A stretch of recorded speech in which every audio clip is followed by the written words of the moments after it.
रामचंद्र भगवान की जय। बाम अंग फड़कन लगे, माता का बाम अंग फड़कने लगा। ऐसा सुना है कि पुरुषों का दायां अंग फड़के बहुत अच्छा होता है, मिलता क्या ये मुझे नहीं पता। माताओं का बायां अंग फड़के तो बताते हैं बड़ा शुभ होता है, क्या मिलेगा पता नहीं है, लेकिन एक आधे मिनट के लिए फड़के तो शुभ होता है। और जिनका पूरे दिन फड़कता ही रहे तो डॉक्टर को दिखवा लेना।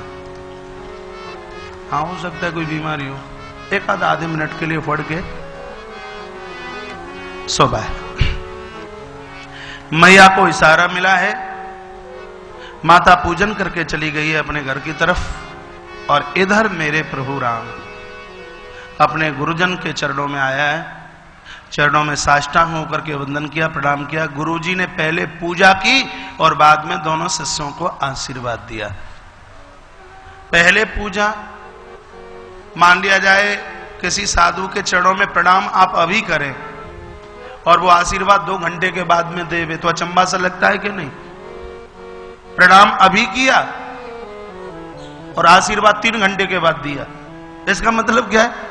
इसका मतलब यह है कि जो पूजा करते हैं, पाठ करते हैं, वो पूजा में बैठे थे।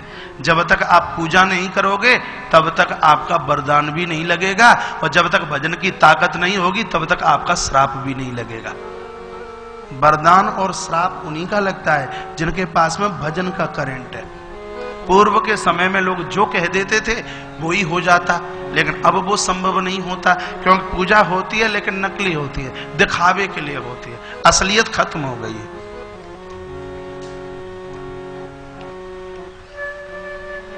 इसलिए आइए देखें सुंदर चौपाई, पहले फूल सुमन प्राप्त किए और बाद में आशीर्वाद।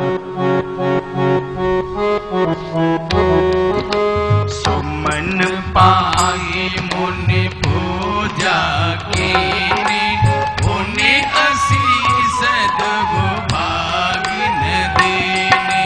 सुमन पाई मुनि पूजा कीनी, मुनि आशीष दबो भागिन देने। सुफल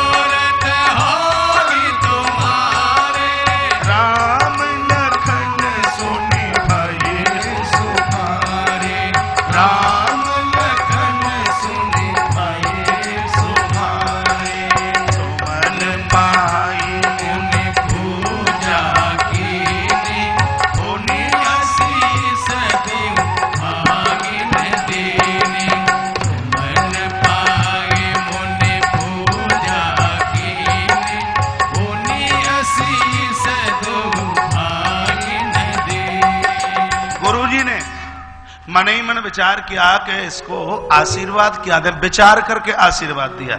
और संत महापुरुष विचार करके आशीर्वाद देते हैं और देना भी चाहिए। इसलिए 90 साल का कोई बूढ़ा या कोई 90 साल की वृद्धा सामने चल करके आ जाए और गुरुजी आकर के आशीर्वाद दे दें, कह दें कि पुत्रवती भव, तो आशीर्वाद खंडित नहीं हो जाएगा? फिर आशीर्वाद ऐसा दिया जाए, ब्रह्मचारी आया है उसको उस तरीके का आशीर्वाद दीजिए, गृहस्थ आया है उसको उस का आशीर्वाद दे दीजिए उस तरीके का। बेचारे के घर में छोटे छोटे तो बच्चे हैं, बेटी बच्चे पुत्र छोटा है और बेटी विवाह के लायक है, और किसी गुरुजी के चरणों में जाए और वो आशीर्वाद देने का जा शीघ्र ही तू सन्यासी बन जाता, वो चौपट हो जाएगा कि नहीं हो जाएगा? है इसलिए संत महापुरुष आशीर्वाद विचार करके देते हैं। राम जी क्या चाहते हैं, मन की बात टटोल ली। ये साधु को पता है हृदय में छिपा क्या है और माथे पर लिखा क्या है, ये संत को, ये महापुरुष को पता है। अच्छा राघव, ओहो अच्छा, जानकी के साथ विवाह करना चाहते हो तो मेरा दिल खोलकर आपको आशीर्वाद है कि तुम्हें जानकी जरूर मिलेगी। लखन को भी आशीर्वाद मिल गया। गोस्वामी जी को किसी ने पूछ लिया, ठीक है जानकी के साथ राम तो विवाह करना चाहते थे इसलिए गुरुजी ने आशीर्वाद दे दिया, लेकिन लखनलाल थोड़ी चाहते थे विवाह करना, तो लखनलाल को आशीर्वाद क्यों मिला? तो जवाब गोस्वामी जी ने दिया, आपको नहीं पता कि उस पुष्प वाटिका में माता जानकी आई, 8 सखियां और भी तो थी संग में, और उनके साथ में एक उर्मिला नाम की और थी, इनकी भगनी। तो राम ने जानकी को देखा और लखनलाल ने उर्मिला को देखा, जानकी ने राम को देखा, उर्मिला ने लखनलाल को देखा, लखनलाल ने उर्मिला को देखा, और अपनी समाधि में इन चारों को गुरुजी विश्वामित्र ने देख लिया, इसलिए कह दिया, बोल दिया,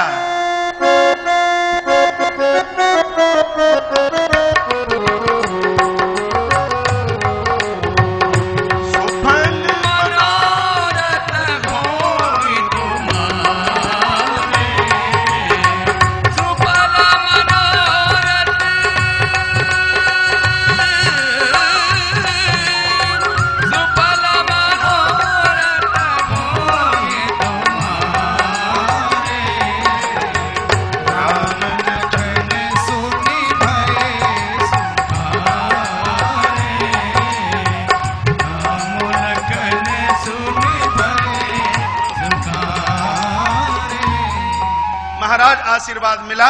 दूसरे दिन का प्रातः था, मिथिला नरेश के यहाँ विधिवत प्रकार की तैयारियां हो चुकी हैं। बड़े बड़े भूप राजे महाराजे चल करके इस महास्वयंवर में आए।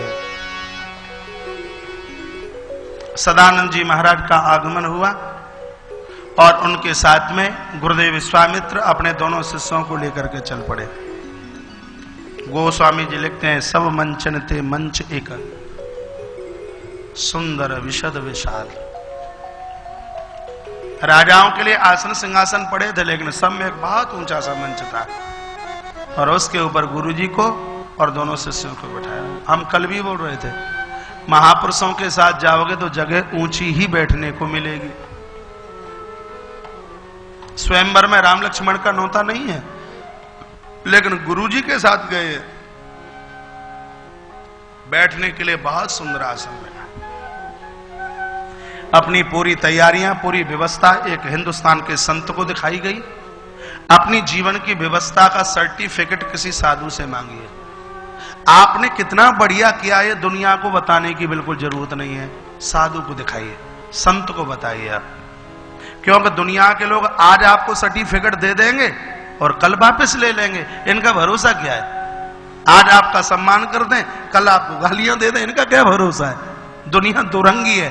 आज आपका मान करें, आप आज आपका सम्मान करें और स्वार्थ सिद्ध हो जाए तो बोले भाई उसका नाम मत लेना, वो बड़ा खतरनाक है, पता नहीं क्या बिगाड़ दिया उसने। आज मान करे, सम्मान करे। एक दिन मैं प्रवचन में बोल रहा था, ये दुनिया वो है जिसने चैतन्य महाप्रभु को नहीं छोड़ा। ऐसा आएगा यहाँ प्रभु, चैतन्य महाप्रभु जिसको मैं परमात्मा के रूप में देखता हूँ। महावीर स्वामी, दयानंद सरस्वती, स्वामी विवेकानंद जी महाराज, इन लोगों ने तो इन महापुरुषों की भी आलोचना किए बिना नहीं रहे। प्रभु राम की आलोचना जगत ने, भगवान कृष्ण को नहीं छोड़ा। इस दुनिया का भरोसा क्या है? इसलिए उज्जैन की व्यासपीठ से निवेदन, अपनी जिंदगी का यदि सर्टिफिकेट लेना है तो महापुरुषों से लीजिए। उनको पूछिए कि हमने अच्छा क्या किया है और हमसे गलतियां क्या हुई हैं। आपकी गलतियों को याद कोई महापुरुष दिलाएगा। ये तो झूठी चापलूसी करेंगे। महापुरुषों को अपनी व्यवस्था दिखाइए। आप क्या हैं, कितने पानी में हैं आपने क्या अच्छा किया, क्या बढ़िया किया, आपसे त्रुटियां, आपसे गलतियां क्या हुई हैं, इस सर्टिफिकेट महापुरुषों से आप लीजिए। हमें संतों की आवश्यकता इसीलिए होती है, हमें गुरुजनों की आवश्यकता इसलिए होती है, खरे डंडे की चोट महात्मा बात करता है। तो आज अपनी पूरी व्यवस्था महाराज संत श्री विश्वामित्र जी महाराज को दिखाया, सब सौंप दिया है। गुरु जी अतिशय आनंदोत मग्न थे और तत्पश्चात उस मंच पर चल करके आ गए हैं। तत्पश्चात महाराज जनक अपने बंदी लोगों को कहने लगे कि मेरी ये जो प्रतिज्ञा है स्वयंवर वाली, बैठे हुए इन राजे महाराजाओं के बीच में ये सब जाकर के बोल दीजिए। बोले बंदी जन। उस समय बंदी लोग अपनी दोनों भुजाओं को उठा करके कहते हैं, हे देश देश के राजे महाराजों, हम महाराज की प्रतिज्ञा आपको सुनाते हैं। जो भगवान शंकर के पुरातन धनुष का भंजन करेगा, महाराज जनक की बेटी उसी राजा के कंठ में जयमाला डालेगी। महाराज, इन्होंने महाराज की प्रतिज्ञा सुनाई। और कह करके वो अपने अपने स्थान पर बैठ गए। राजे कभी खड़े होते हैं, कभी बैठते हैं, कभी खड़े होते हैं, कभी बैठते हैं। यहां गोस्वामी जी ने लिखा, राजे चले हैं धनुष को तोड़ने की इच्छा से, लेकिन तोड़ना तो बहुत था, महाराज धनुष को ये टस से मश नहीं कर पाए, धनुष को हिला नहीं पाए। यहां तक लिख दिया कि दसों हजार राजा एक साथ लटके धनुष से, लेकिन धनुष को हिला नहीं पाए। गोस्वामी जी की रचना के भूप सहस्र दस कई बार, भूप सहस्र दस कई बार, भूप सहस्र दस कई बार, लगे उठावन तरग नटारा, लगे उठावन तरग नटारा, लगे उठावन तरग नटारा। 10,000 राजे धनुष से आकर के लगे, लेकिन टस से मस धनुष नहीं होता। थोड़ा विचार ये कीजिए, समझने लायक बात है कि जब 10,000 राजे लगे तो धनुष हिला क्यों नहीं? इसलिए भूप सहस्र 10, भूप का अर्थ निकालोगे तो निकलेगा माइक। भूप, भू माने पृथ्वी, पा माने पति। इससे पहले माइक अच्छा चल रहा था, अब छेड़ा छाड़ी क्यों कर दे? भू माने पृथ्वी, पा माने पति। बेस नहीं आवाज में बिल्कुल। धरती के पति है नारायण, सही है। नारायण ने महाराज धनुष को खींच रखा था। भूप सहस्र, सहस्र भगवान शेष ने धनुष को जकड़ रखा था। 10 दिग्पाल, 10 दिग्पाल ने भी धनुष को अपनी तरफ खींच रखा था। इसलिए धनुष किसी से टस से मस नहीं हो रहा। और मान लिया जाए कि 10,000 मिलके एक बार में तोड़ भी देते तो जानकी तो एक थी, और एक जानकी 10,000 के कंठ में माला कैसे डालती? प्रश्न है।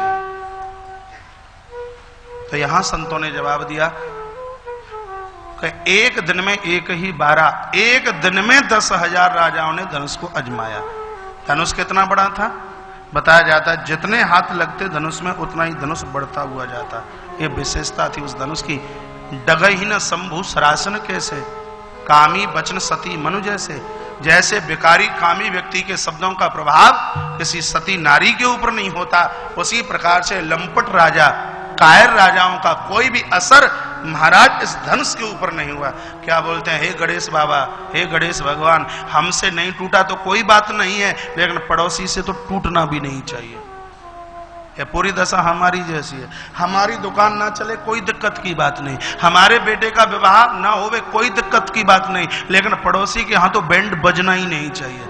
हम अपने दुख से दुखी नहीं जितना कि दूसरों के सुख से हम परेशान हैं। बंधुवर, जब तक ये राग और द्वेष जीवन में भरा पड़ा रहेगा, कितना भी भजन साधना यजन करते रहे ना, भक्ति में कभी खुशबू नहीं आ सकती। राग और द्वेष, राग द्वेष की परिभाषा जानते हैं? राग का मतलब है जितना मिला उसके ऊपर संतुष्टि नहीं है, उसको राग कहते हैं। और द्वेष का मतलब है हम दूसरों को देख देख करके कुढ़ रहे हैं, हम दूसरों को देख देख करके जल रहे हैं। तब तक महाराज ये दोनों के दोनों दोष खत्म नहीं होंगे, तब तक मेरी और आपकी भक्ति में खुशबू आ ही नहीं सकती। बात समझ में नहीं आ रही होगी। कथा में थोड़ा पलटा लगा दीजिए। जब कथा में पलटा लगता है तो मुझे कथा में बहुत आनंद आता है। कबीर साहब ने लिखा कि पानी में मीन प्यासी, मोए सुने सुने आबे हासी। मुझे अचंभा सा लग रहा है कि मछली जल में और फिर भी प्यासी की प्यासी है। अब जल में रहने वाली मछली प्यासी क्यों है? क्योंकि पानी पीने वाला इसका जो यंत्र है वो पीठ के ऊपर होता है मछली के। जब तक मछली पलटा नहीं लगाती जल में, तब तक वो जल पी नहीं सकती। उसी प्रकार से श्रोता जन भी सत्संग में जब तक पलटा नहीं लगाएंगे, तब तक सत्संग का वो आनंद ले भी नहीं सकते। इन माताओं को ज्यादा पता है, जब ये रवा का हलवा बनाती हैं तो इनकी करछली यूं चलती रहती है, चलती रहती है। ना चलाएं तो खीर लग जाएगी, हलवा लग जाएगा और उसका स्वाद समाप्त हो जाएगा। जब कथा में पलटा ना लगे तो कथा नीरस हो जाती है, और जब कथा में पलटा लग जाता है तो वो कथा सरस बन जाती है। आइए थोड़ा पलटा लगाएं बात को समझने के लिए।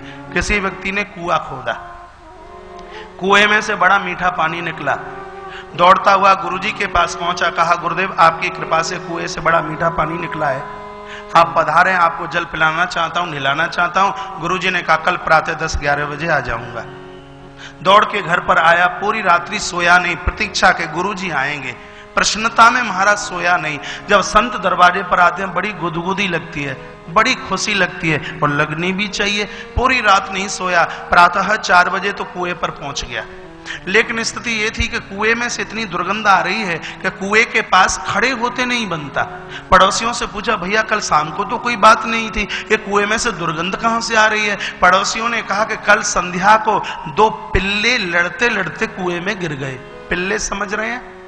कुएं में गिर गए और लगता है कि उनका शरीर फूल गया और उसमें से ये दुर्गंध आ रही है। तो मैं क्या करूं? गुरुजी 10 बजे आ जाएंगे। कहा इसका जो गंदीला पानी है उसको बाहर खींच के फेंक दीजिए और फिर नीचे से बढ़िया पानी आ जाएगा।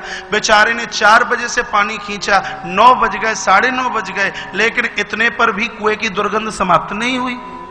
इतने में 10 बजे गुरुजी आ गए। गुरुजी ने देखा कि चेला पानी पानी हो रहा है पसीने के मारे।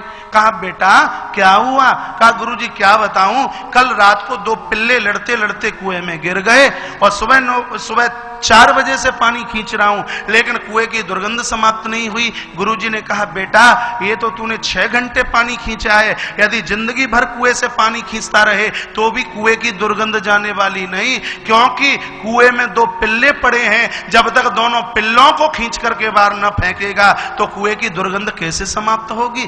मैं उन पिल्लों की कथा नहीं कह रहा, मैं निवेदन करना चाहता हूं व्यासपीठ से, ये हृदय ही एक कुआं है। हृदय रूपी कुआं में ये राग और द्वेष के 2 पिल्ले हैं। जब तक राग द्वेष के पिल्लों को बाहर नहीं फेंकोगे तब तक आपकी भक्ति में खुशबू नहीं आ सकती। बात समझ में आई नहीं है? क्या बात है? ताली कमजोर कैसे बजी? फिर कोशिश करूं, लेकिन यात्रा लंबी है, थोड़े में ही समझ जाना। तो ये कथा सुनकर जीवन में राग न रहे।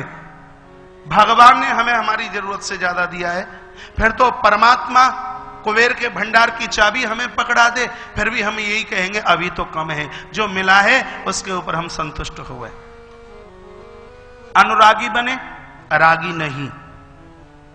और जगत में जितने भी लोग हैं उनकी जरूरत से ज्यादा भगवान ने दिया, वो माने या ना माने, और किसी के साथ द्वेष ना करें।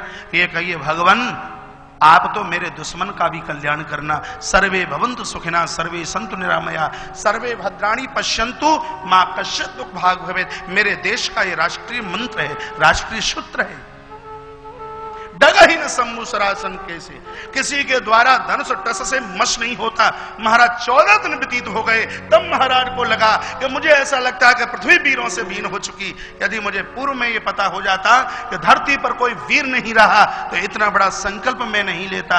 अपने अनुचरों से कहा कि जाइए और इन राजाओं को बोल दीजिए कि ये अपना अपना स्थान छोड़ करके अपने घर के लिए चले जाएं। ये जुगनू है, इनमें सूर्य कोई नहीं, ये अपने आप को दिखाने के लिए आए हैं। बंदी लोग पुनः चल करके आए और कहा ए राजाओं का क्या बात है, महाराज का आदेश है कि तुम शक्ति के भीन हो, स्थान छोड़ करके अपने अपने स्थान पर चले जाइए, तुम तो यहां शकल दिखाने की काबिलियत में भी नहीं हो। एक ने दूसरे से कहा देख भाई अपमान में और भी कोई कमी बची है क्या? इससे तो पहले खड़े होकर के चले जाते तो ही ज्यादा ठीक था। अब उठा करके आसनों से फेंका जाएगा तब चलोगे कि सीधे सट चल पड़ोगे तो ठीक है। एक ने जवाब दिया मैं तो नहीं जाता। नहीं जाता मतलब इसलिए नहीं जाता क्योंकि धनुष तो किसी से टूटा नहीं और शायद टूटेगा भी नहीं, और महाराज अपनी बेटी को कुंवारी रखेंगे नहीं। अभी कहेंगे बिटिया जानकी जयमाला उठाओ और जो राजकुंवर बढ़िया लगे उसी के कंठ में जयमाला डाल दो, शायद जयमाला में ये भावनम्बर लग जाए। जयमाला की आस कर रहे हैं। जब 2-4 घंटे महाराज व्यतीत हो गए, इतने पर भी राजे स्थान छोड़ करके न चले। तो महाराज ने पुनः बंदी लोगों को पूछा बात क्या है, राजे जाते क्यों नहीं? कहा महाराज इनको भी आस लगी है। आस काय की? जयमाला की। और जो ही जयमाला का नाम लिया महाराज को इतना कष्ट हुआ कि कटे हुए घाव के ऊपर किसी ने फिनाइल डाल दी हो। महाराज स्वयं मंच पर चल करके आए और कहा राजाओं।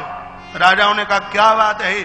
राजाओं आशा छोड़िए, तो फिर क्या करें, अपने अपने घर के लिए चले जाइए, निज निज गृह जाओ। क्यों? बेटी का स्वयंवर नहीं करना। जब इतना कहा तो महाराज जनक की आंखें भर आई। कहा लिखान विधि वैदेह विवाह, परमात्मा ने मेरी बेटी का विवाह ही नहीं लिखा। यदि पूर्व से इस बात का मुझे आभास हो जाता कि मेरी बेटी के भाग्य में मांग का सिंदूर नहीं है, कोई वर नहीं है, तो मैं कभी इतनी कठोर प्रतिज्ञा, इतना कठोर में संकल्प नहीं लेता। ए राजाओं, मुझे पता लग गया, एहसास हो गया कि धरती वीरों से बीन हो गई, क्षत्रियाणी बांध हो गई। अब कोई भी क्षत्रियाणी वीर सपूत को जन्म देने वाली नहीं। आप यहां से चले जाइए। फिर एक दूसरे में कानाफूसी करने लगे। इतना बड़ा अपमान तेरी वजह से हुआ महाराज। लेकिन इस भरे दरबार में एक ऐसा कोई यति बैठा है, ऐसा कोई एक ताकतवर बैठा है, ऐसा कोई शूरमा बैठा है, ऐसा कोई योद्धा बैठा है, वो कोई और नहीं, सुमित्रा नंदन श्री लखनलाल उछलकर प्रभु राम के सामने आए और कहा, प्रभु मैं आपसे पूछना चाहता हूं, कहीं जनक जैसे अनुचित बानी और आपके होते हुए रघुवंशी के सामने काल भी यदि सामने चल करके आ जाए तो मुंह तोड़ उसको जवाब दिया जाए। और एक क्षण के लिए भी महाराज जनक को लज्जा नहीं लगी और ये कहते कि पृथ्वी वीरों से बीन हो गई। मैं आपको पूछना चाहता हूं, क्या ये धनुष तोड़ना ही वीरता का काम है? तो एक धनुष की तो बात क्या, इस धनुष को करोड़ों कोस तक एक उंगली के सारे खींच करके लेकर के चलूं। धनुष की तो बात क्या, पूरे ब्रह्मांड को कच्चे घड़े की तरह उठा करके मैं तोड़ दूं, फोड़ दूं और ऐसा न तो माता सुमित्रा कहता हूं कि मैं क्षत्रिय धर्म को। सन्नाटा छा गया। एक दूसरे ने कहा भाग चलते तो घर तक पहुंच जाते, अब पूरा का पूरा ब्रह्मांड ही टूटने वाला है।